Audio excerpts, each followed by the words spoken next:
You ask Tiger to solve.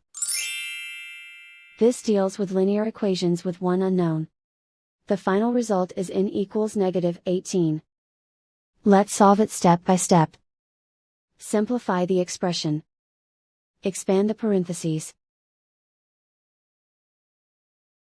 Swap sides.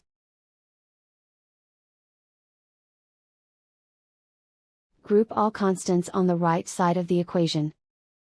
Add 2 to both sides. Group like terms. Simplify the arithmetic.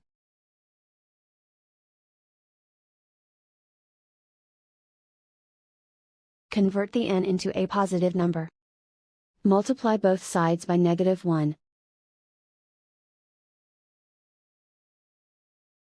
Remove the ones. Simplify the arithmetic. And so the final result is n equals -18.